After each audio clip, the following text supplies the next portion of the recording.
and welcome to our PrivacyRight Webinar series provided by the Office of the Information and Privacy Commissioner for British Columbia. This series offers information to private organizations about their obligations under the Personal Information Protection Act, also known as PIPA. PIPA is a law that governs how organizations like yours can collect, use, and disclose personal information. Maybe you're here because you're part of an organization that provides goods or services to British Columbians and you want to brush up on your privacy obligations. Perhaps you're developing privacy training for your employees. Or maybe as a consumer you want to learn about how organizations are required to handle personal information. No matter the reason, you've come to the right place. In today's webinar, you'll learn the difference between using and disclosing personal information.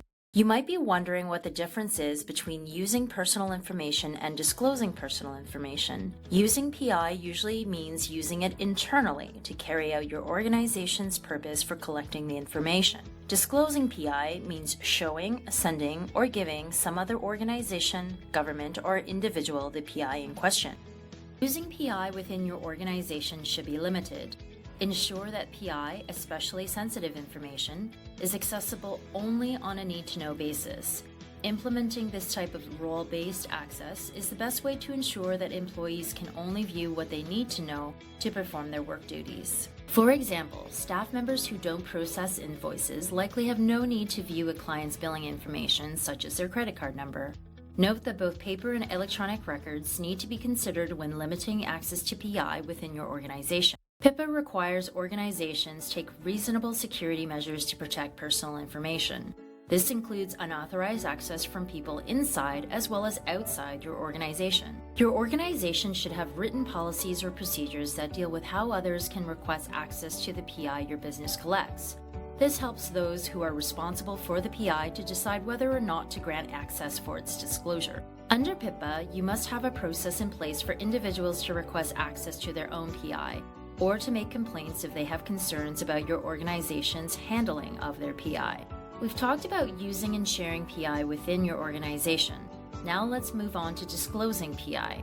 There are actually very few occasions when an organization can disclose or share the PI they collect from clients, customers, volunteers, employees, or others outside of their own organization.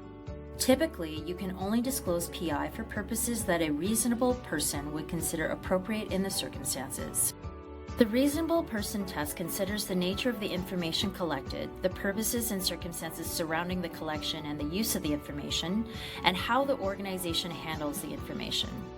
Would a reasonable person with no special interest consider your business's handling of personal information appropriate? Your organization must also have the individual's consent to disclose their PI, and that consent is limited. If you create a new purpose for disclosure, you need to ask for consent again. Remember when we said that organizations can disclose PI without consent in certain circumstances? Here are some examples of people who may be authorized to access an individual's PI without consent. Authorized employees who need certain types of PI to perform their job may access and use the information within your organization. Other organizations who need to access a PI in order to provide contracted services to your organization. Collection agencies contracted by the organization to collect amounts owed. Legal representatives for the organization or the individual whom the PI is about. Government agencies, if authorized to collect the PI under their own legislation. Our office, the OIPC, and law enforcement. Organizations can disclose employee PI without consent if the disclosure is, again, reasonable for the purposes of establishing, managing, or terminating the employment relationship. For example, it would be appropriate for an organization to disclose an employee's social insurance number to the Canada Revenue Agency because this is a necessary component of managing an employment relationship. As mentioned, before you disclose any personal information to others outside of your organization, you must ensure that you have the authority under PIPA to do so.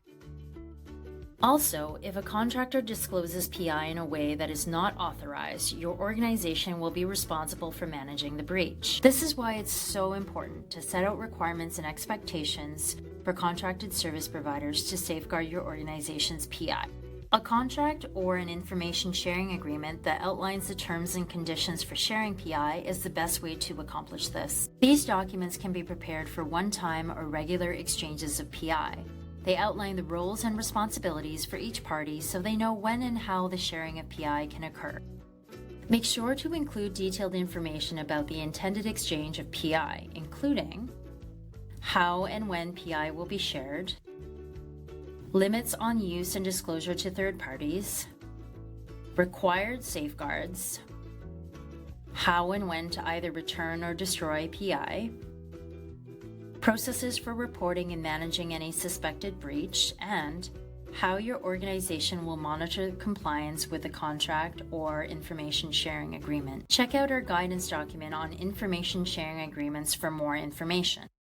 And there you go. That's it for our webinar about using and disclosing personal information.